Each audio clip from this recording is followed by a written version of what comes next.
श्रीमद् भागवत महापुराण की जय। सुखदेव जी महाराज की जय। परीक्षित जी महाराज की, गौर भक्त वृंद की। एक समय की बात है कि त्रिकूट नामक पर्वत पर हाथी गर्मी से त्रिखित होकर के पत्ता घास खा रही थी, अपने बच्चों को भी खिला रहा था। बड़ी तेज धूप लगी, बड़ी तेज धूप थी। हाथी को जल बड़ा प्रिय है। हाथी ने जल में कूद गया, एक जलाशय था। हाथी उसी में जल में प्रवेश किया अपने बच्चों के साथ, अपने पत्नी के साथ भी, और हाथी प्रवेश होकर के जल विहार करने लगा। हाथी का शरीर भारी है, जल विहार करने से जल हिलने लगा।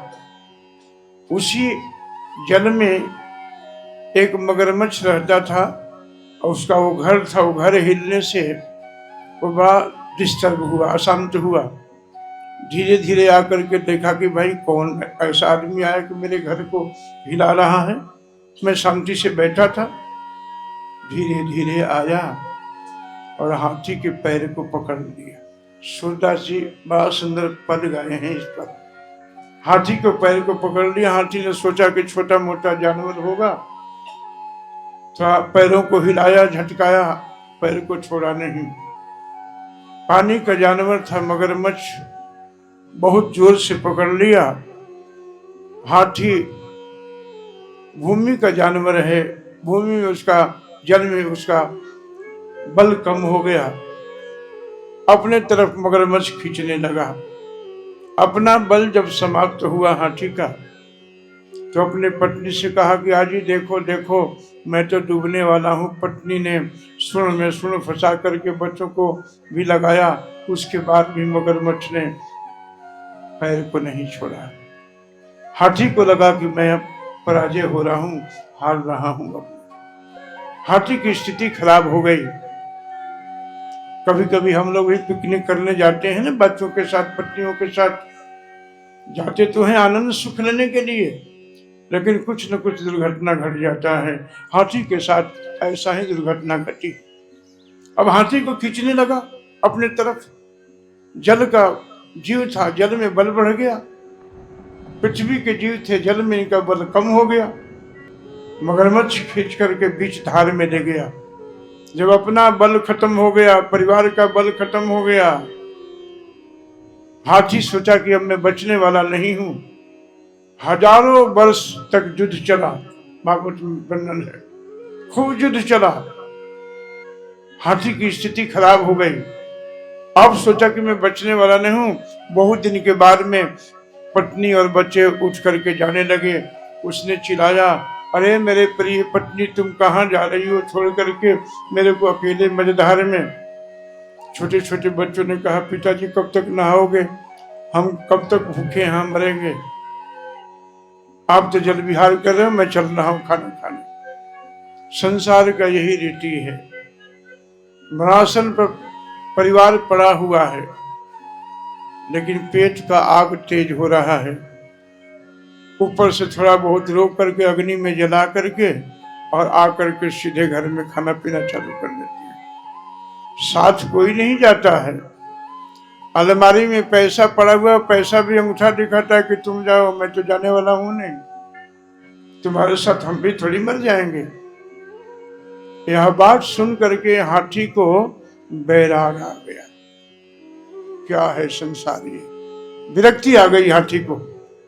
अद्भुत ये संसार है, कितना निष्ठुर, कितना निर्दयी, कितना स्वार्थी है ये जगत।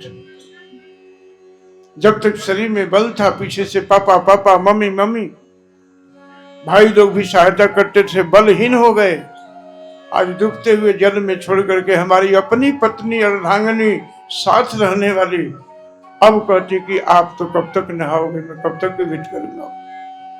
ये बहुत बड़ी शिक्षा है शास्त्र में। संसार में जीव पड़ा रहता है, पत्नी हो या पति हो पड़ा रहता है, वहीं पर बच्चे खेलते रहते हैं, उसको उठने की ताकत नहीं होती है, रोग से दबा हुआ है, उसके लिए बैठ के कोई नहीं रोता है। अरे रोने के बाद छोड़ दीजिए। 1 महीना यदि खटिया पर पड़ा रह गया, मलमूत्र त्याग करने लगा, तो पत्नी साथ रहने वाली कहती है, प्रभु से प्रार्थना करती है, प्रभु अब इसको उठा लो, अब ले जाओ। ऐसा दुनिया है, ऐसे जगह पर आप आए हैं सब। बड़ा स्वार्थी जगह है ये। फिर भी जीव बैराग नहीं आता है। बाल श्वेत हो गया, दांत मुंह से निकल गया, कानों में झूली पड़ गई, शरीर का रूप स्वरूप खत्म हो गया, जराया विरूप करनी, बुढ़ापा ने शरीर के सुंदरता को खींच करके बाहर कर दिया। फिर भी उस बुढ़े को जीने की इच्छा बनी रहती है। हाथी को बैराग आया और हाथी ने बड़ी सुंदर सूरदास जी के माध्यम से, ये गीत है, धीरे धीरे हम लोग बजाएंगे, गाएंगे। हे गोविंद हे गोपाल, हे गोविंद हे गोपाल, हे गोविंद हे गोपाल, हे गोविंद हे गोपाल। अब तो जीवन हारे, अब तो जीवन हारे, हे गोविंद अब तो जीवन हारे,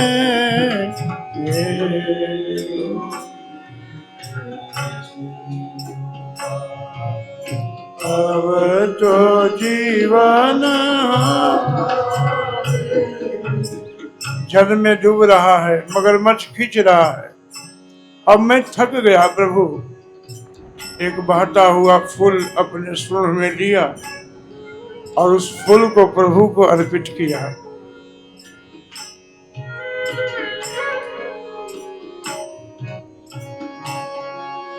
चार पहर युद्ध भयो, ले गयो मझधारे, चार पहर युद्ध भयो, ले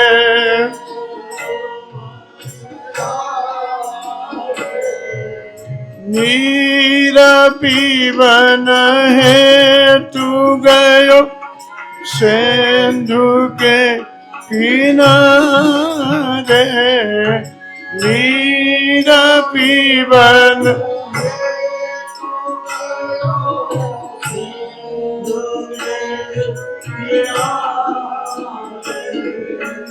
मैं तो जल पीने गया था।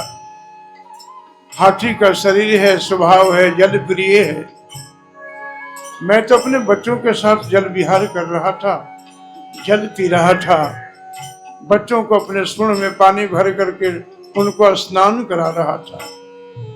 मुझे कुछ पता नहीं था, जल का जंतु मेरे पैर को पकड़ लिया प्रभु। मैंने 4 पहर युद्ध भी किया, उसका बल जल में बढ़ गया, मुझे खींच करके बीच में ले गया। नाक कान डूबन लागो, कृष्ण को पुकारे, नाक कान डूबन लागो,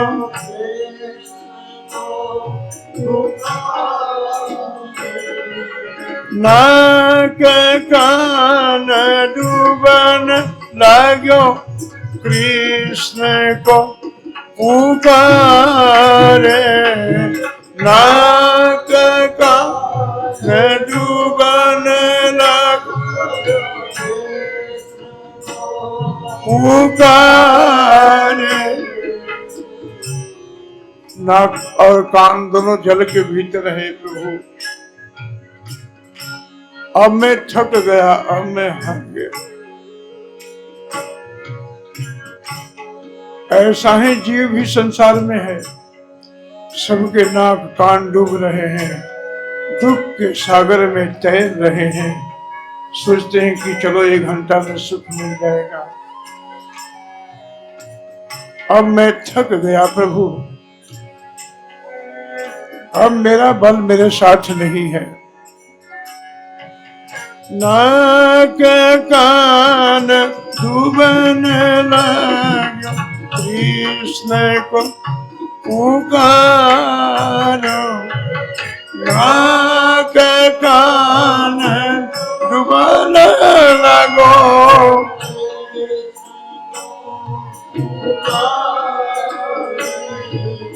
द्वारका में सब डूबयो, शोर भयो भारी।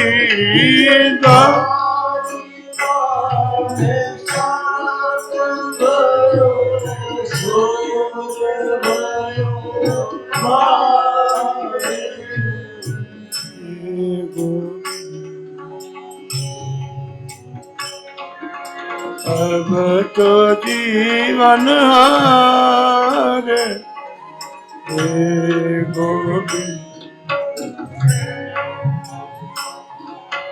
अब तो जीवन हारे। भगवान के धाम में आवाज पहुंची। द्वारकाधीश भगवान द्वारका में सभी रानियों से सुशोभित होकर के प्रभु बैठे थे। एकाएक आर्तपूर्वक बड़े कष्ट भरी शब्दों को सुना प्रभु ने, और भगवान सभी रानियों को एक क्षण में परित्याग करके गरुड़ पर चढ़ करके दौड़ पड़े। प्रभु, मैं तो कहता हूं कि आपको बुलाने में विलंब है, आपको याद करने में देर है, उनको आने में देर नहीं है। आपको बुलाने से पहले पहुंच जाएंगे। वो बड़े तेजी से आ रहे थे, डूब न जाए। उसकी आवाज में दर्द था, उसकी आवाज में इतनी दर्द थी कि अब डूबने वाला ही है। प्रभु गरुड़ को छोड़ करके और सीधे गजेंद्र के पास पहुंचे। गजेंद्र का पैर मगरमच्छ ने पकड़ा हुआ है। भगवान ने क्या किया कि अपने सुदर्शन चक्र से खींचा, खींचने के बाद भी पैर को नहीं छोड़ा। भगवान ने मगरमच्छ के गला को काट दिया।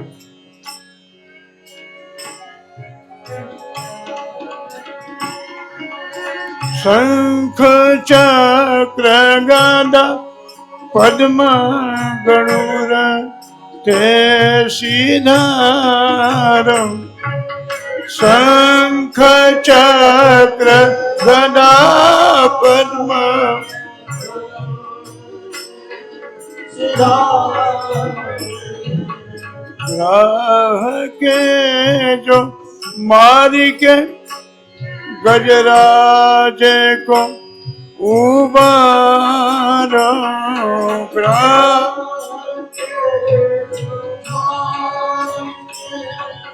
गजराज को उबारो, हे गोविंद अब तो जीवन हार, हे गोविंद अब तो जीवन हार। प्रभु ने अपने सुदर्शन चक्र से मगरमच्छ के गला काट करके गजेंद्र को पैर को निकाला उसमें से। भगवान कितने कृपालु हैं, गजेंद्र की रक्षा किया, मगरमच्छ को मार दिया। गजेंद्र को रक्षा करके उस स्थान पर मुक्ति दे दिया और उसको भी मुक्ति दिया जिसने पैर को पकड़ा था। किसी ने पूछा प्रभु से कि आपको तो मगरमच्छ ने बुलाया था, उधार पहले आपने उसका क्यों किया? वो तो पैर पकड़ करके डूबो रहा था। गजेंद्र तो आपका भक्त है। भगवान ने कहा कि देखो गजेंद्र तो मेरा भक्त है, उसको तो उद्धार करना ही था, लेकिन इतने वर्षों से जो मेरे भक्त का पैर पकड़ करके खींच रहा है, उसका उद्धार मैंने पहले नहीं कर दिया। आपको भगवान से कोई परिचय नहीं, किसी भक्त को चरणों को पकड़ लो, आपका जीवन उद्धार हो जाएगा। गजेंद्र तो मेरा भक्त है, मेरा डिवोटी है, मेरा है, उसका तो उद्धार करना ही था। आज इतने वर्षों से, इतने दिनों से जो मेरे भक्त के चरणों को पकड़ करके सेवन कर रहा, खींच रहा है, मेरा तो नियम है कि हमारा कोई सेवा करे ना करे, हमारे पास कोई आए ना आए, मेरे भक्त के पास आकर के यदि उसके चरण पकड़ ले तो पहले उसका उद्धार कर देता हूं मैं। परीक्षित जी ने पूछा कि महाराज, ये गजेंद्र और मगरमच्छ कौन थे?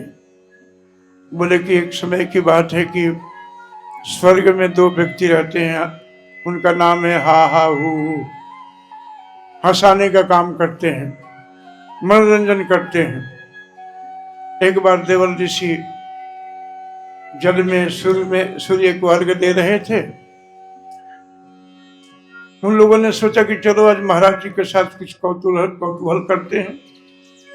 पानी में डुबकी लगाई और एक ने महाराज जी के चरणों को खींच दिया पानी में। सूर्य को अर्घ दे रहे थे, ध्यान टूट गया, महाराज जी डर गए।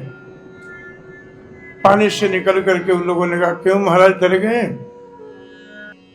बोले कि अरे मूर्ख, मैं अच्छे भले भगवान का ध्यान चिंतन कर रहा था, तुमने मेरा ध्यान, पानी में डूबने की बड़ी शौक है ना तुम्हें, जाओ मगरमच्छ बन जाओ।